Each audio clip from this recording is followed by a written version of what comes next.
I never thought owning a home in Maple Ridge Estates would turn into a nightmare, but that was before I met Karen Wilkins, the self-appointed queen of the Homeowners Association. Clipboard, power walk, and all.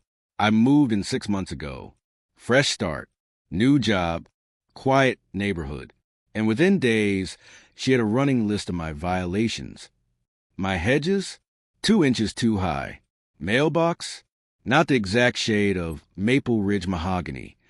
And the welcome mat, non-compliant. Whatever that meant. I work from home as a software developer, which means I got front row seats to Karen's daily patrols. Same routine every morning. Strutting down the sidewalk like she owned it, squinting at people's gardens like she was inspecting crime scenes. Most of my neighbors ducked indoors when they saw her coming. But I wasn't about to let someone on a power trip dictate how I lived in my own house. I followed the rules. Or at least the real ones. So when I decided to paint my front door, I checked the guidelines first. It said earth tones, neutral colors. I picked a deep forest green, bold but tasteful, matched the brick beautifully. Submitted the color sample, got official approval from the review committee, and went for it. I thought that would be the end of it. But with Karen, nothing's ever that simple. Let us know in the comments where you're watching from, and if your HOA's ever pulled anything like this. Because trust me, this was just the beginning. The pain had barely dried when Karen showed up on my doorstep. Face tight, lips pursed like she just sucked on a lemon. That is not an approved color, she snapped, pointing at my door like it had personally insulted her. I stayed calm. I pulled up the email from the architectural committee on my phone and held it out. Actually, it is approved last week. She leaned in, squinted at the screen like she was reading ancient script, then scoffed. Well, they shouldn't have approved it.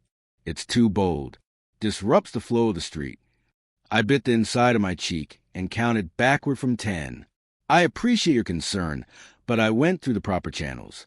Is there anything else I can help you with today? Her eyes narrowed, and without another word, she spun around and marched off. I thought that would be the end of it. Wishful thinking. The next morning, I found a violation notice slipped under my door. No envelope, just a piece of paper. No letterhead, no other board signatures, demanding I repaint my door within 7 days or face a $50 a day fine. Karen had signed it herself. Just Karen Wilkins, HOA president. Nothing official. I knew what she was doing, trying to bluff me into backing down. So I forwarded the violation, along with my approval email, to the entire HOA board. Within hours, multiple members replied confirming the color was authorized. A few even apologized. One said they'd have a conversation with Karen about protocol. For a minute, I felt vindicated. But I also knew people like Karen don't back off when they lose. They regroup. They escalate. And sure enough, she wasn't done with me yet. A few quiet weeks passed. Karen still did her daily patrols. But now, she glared at me like I'd spray-painted obscenities across my siding. I ignored her.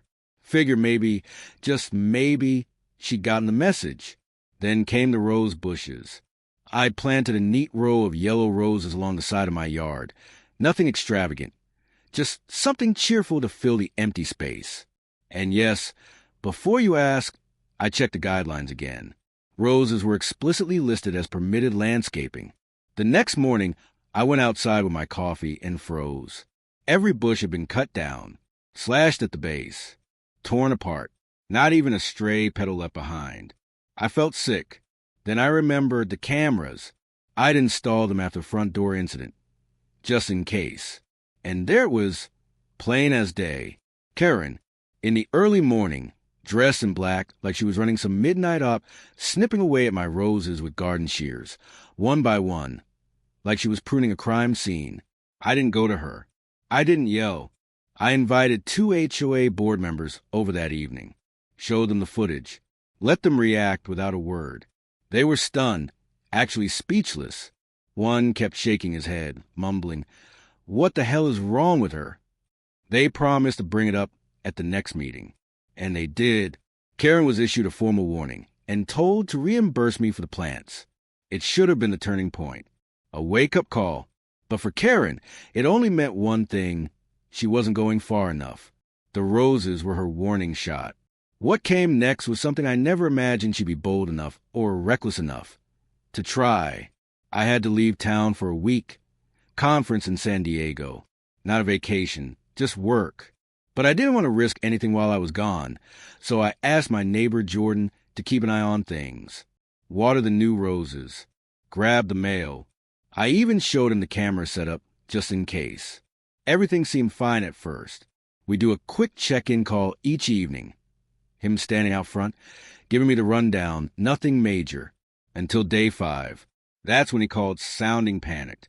"Hey, I just got here and I can't get in." I sat up straight in my hotel bed. "What do you mean you can't get in?" "The key doesn't work," he said. "And the lock looks different. Did you change it before you left?" My stomach dropped. "No, I didn't change anything." I told him to take a photo of the door, and there it was, a fresh deadbolt, with a paper notice taped above the handle.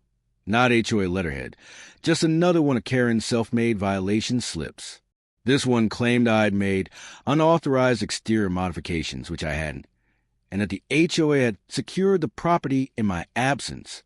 There was no mention of locks being changed, which meant she knew what she did was shady. Illegal. I called the police right away, told them everything. They took the report seriously, flagged it as a possible break-in and unlawful entry. I packed up and caught the next flight home, adrenaline carrying me through the airport. But nothing could prepare me for what I'd find when I walked back into my own house, with 2 officers beside me, and realized just how far Karen had gone. Karen had changed my locks. That part one already knew. But what I didn't expect, what I still can't wrap my head around, is how comfortable she was crossing the line. The officer stepped in first, flashlight scanning the entryway like they were walking into a crime scene. I followed, heart thudding. The place was off. Not trashed, not ransacked, just violated. Drawers cracked open, picture frames crooked, my files, the personal kind, sifted through and half shoved back into place. The kicker? The outdoor light fixtures I'd installed 2 months ago, the ones she'd previously warned me were aesthetic violations, had been removed. Completely gone. In their place were cheap, mismatch replacements that looked like they belonged on a gas station wall. I stood there in silence. Then we checked the footage. My security cams, still rolling, thank God, had caught it all. Karen, with a locksmith, middle of the day, standing confidently in my doorway as he drilled out the lock. 2 hours later, she returned with bags in hand, stepping into my home like she owned it, coming and going across multiple days. No urgency, no shame. The officer watching next to me let out a low whistle. "This is breaking and entering plus theft," he said. "Would you like to press charges?" I didn't hesitate. Absolutely. They collected the footage, took my full statement, said they'd be reaching out to Karen next. As word spread, something shifted in the neighborhood. Quiet nods at first, then murmurs, then neighbors, ones I barely knew, started coming forward. Stories, similar patterns. Fear. Karen had been playing queen for years, and finally, the crown was cracking. Karen's arrest sent shockwaves through the neighborhood, not because people were surprised she'd crossed a line, but because she'd finally been caught. The curtain had dropped. The queen was exposed. Over the next few days, my inbox filled with messages from neighbors, some I'd never even spoken to before, thanking me for standing up to her. One woman said Karen fined her for having a child's scooter left on the porch for more than 15 minutes. Another admitted Karen had threatened to report her for an unauthorized garden gnome. It was absurd, but also chilling. Everyone had been tolerating her out of fear. Fear of fines, of retaliation, of being singled out. The HOA board called an emergency meeting. For once, the room was packed. People who hadn't attended in years showed up, ready to talk. And the board, clearly shaken by the liability they now faced, moved fast. A unanimous vote removed Karen as president and stripped her from the board entirely. They cited gross misconduct and potential legal exposure. But Karen didn't go quietly. She hired a lawyer, one of those bulldogs who claimed she'd acted within her authority as HOA president. Said she had broad powers to secure properties and enforce community guidelines. Her lawyer sent a letter threatening to sue both me and the HOA for defamation and wrongful removal. That's when I knew I had to lawyer up. I hired a real estate attorney who had handled cases against HOA overreach before. He reviewed everything and looked me dead in the eye. "She's cooked," he said. "You've got her on criminal and civil violations." I nodded slowly, realizing this wasn't just about me anymore. This was going to set a precedent. And I wasn't backing down. The criminal case moved first. Karen was officially charged with breaking and entering, petty theft, and criminal trespassing. Her lawyer tried to get thrown out, claimed the HOA bylaws gave her emergency authority over non-compliant properties. But the judge wasn't having it. HOA presidents are not above the law, he said flatly. You can't enter someone's home without their consent or a court order. Period. Karen sat there, lips pressed into a tight line, her normally flawless posture wilting. Her hands shook as the judge set a trial date. She wasn't untouchable anymore. Not in that courtroom, and not with the cameras rolling in my hallway. But the civil case? That's where the real damage landed. My attorney laid it all out. The unauthorized lock change, the stolen light fixtures, the ruined rose bushes, the misworked trip, the legal fees, and most of all, the emotional distress of having a stranger violate my home. We brought in neighbors who testified about her behavior, not just to me, but to them. The judge listened carefully. And then came the verdict. Full reimbursement for all damages plus punitive fines. Total judgment? Just over $22,000. Karen's face collapsed the moment she heard it. Her lawyer tried to protest. Your Honor, my client can't possibly pay that amount. But the judge didn't blink. Perhaps your client should have considered that before committing multiple criminal acts. Karen didn't say a word. She just stood there, stunned, as the bailiff escorted her out to handle the processing. For the first time since I moved in, I felt like the balance had shifted. Not just legally, but morally. She'd ruled the neighborhood through fear for years. But now, the spell had broken. Karen's downfall was swift. Her pristine image, the perfectly ironed blazers, the manicured lawn, the smug do-it-for-community speeches, all of it crumbled. She was a licensed real estate agent, and once news of her criminal charges made the rounds, her brokerage placed her on indefinite leave. Pending internal review, they said, but we all knew what that meant. No one wanted her name tied to their firm, especially not in a town where people talk over fences and everything echoes through group chats before it hits the evening breeze. But Karen didn't give up. Not yet. She tried to frame herself as a victim. Started walking the neighborhood with a pitiful smile, stopping to explain her side to anyone who'd listen. Said she was only trying to protect the aesthetic standards and that I'd blown it all out of proportion. But something had changed in the air. People weren't scared anymore. They didn't nod along with her speeches. They avoided her, looked through her. One woman crossed the street with her dog just to steer clear. The final nail came at the next general HOA meeting. It was standing room only. Everyone wanted to see what would happen. The board introduced new bylaw revisions, dubbed the Wilkins Amendment. It limited the power of any one board member, required all violations to be reviewed by majority vote, and banned solo enforcement actions without written consent. The room buzzed with quiet approval. Then Karen walked in, eyes scanning for allies.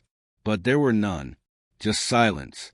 The new board president calmly told her she was welcome to observe, not speak. Karen opened her mouth, some last-ditch effort forming, but nothing came out. She turned and left. And just like that, the reign of Karen Wilkins ended. Not with a bang, but with a door clicking shut behind her. You'd think that would be the end of it. And in some ways, it was. But after someone like Karen leaves a neighborhood, there's always a kind of settling, a recalibration. People started stepping out more. You could feel in the way folks lingered on sidewalks, waved longer, actually smiled when they passed each other. The fear was gone. But so was the tension we'd all gotten used to without realizing it. One afternoon, a neighbor I barely knew knocked on my door, holding a pie. I just wanted to say thank you, she said, for standing up to her. Most of us just didn't know how, That hit me harder than I expected. I never asked to be anyone's example. I just wanted to live in my home without being harassed. But her words stuck with me, because that's how these things start. Not with big, dramatic moments, but with quiet choices. Someone deciding to say, no, not this time. And when others see that, they start saying it too. In the weeks that followed, I was asked to join the HOA board as a normal member, nothing fancy. I hesitated at first, but then I realized that's how Karen got control. No one else wanted the job. And if we wanted to make sure this kind of thing never happened again, we had to stay involved, keep the power balanced, keep the process honest. I joined, and I wasn't the only one. The board got 3 new members, all regular residents who were tired of being ruled by fear. We didn't want to micromanage lawns. We want to keep the lights on, the trash picked up, and the peace intact. Simple things. The kind of things that matter more than any door color ever could. The neighborhood feels different now. Not louder, not flashier, just freer. My roses are blooming again, taller than before, like they knew it was safe to grow. And every time I walk past my deep green door, I smile a little. It's not just paint. It's proof that I didn't fold. That someone like Karen, with all her fake authority and hollow threats, didn't win. The security cameras are still up, but I check them less these days. The anxiety that used to hang over me like fog has started to lift. I sleep better. I leave the windows open more often. That's what peace looks like, I think. Not perfection, just the absence of fear. Karen's house went up for sale last month. No open house, just a quiet listing. I watched the moving truck roll up on a Wednesday. She didn't wave, didn't even glance in my direction, just got in her car and drove away. Face hard and unreadable. I didn't feel sorry for her, but I didn't hate her either. People like Karen build little empires of control because that's the only way they feel powerful. When that control is gone, they're left with nothing. I don't know where she went, and honestly, I don't care. The story here isn't about her. It's about what happens after, about a neighborhood finally exhaling, about people showing up for one another instead of hiding, about standing your ground, even when it shakes beneath your feet, and about knowing deep down that your home, your actual home, is worth protecting, not just the structure, but the peace inside it. So wherever you're watching from, remember that. And if you're dealing with your own version of Karen, you're not alone, and you can win.